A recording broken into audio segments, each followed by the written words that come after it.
มันในทุกคนขนาดว่าทำนี่ก็ยังนั่นมื้อนี้แม่หอมบ่เฮ็ดเผ็ดปานใดลงอาชีพแต่ทำนี่ก็ยังสิเละอยู่จ้ะทุกคนเพราะว่าแม่หอมคนมันส่วนมันใส่ก้อนนี่บ่เหลือแล้วพี่น้องเอ้ยวันนี้แม่หอมก็สิเฮ็ดแค่ทำนี่เนาะจ้ะเนาะแม่หอมก็สิเอาขาปิดไว้เลย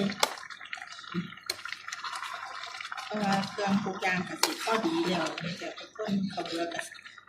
อยากติดอยู่เด้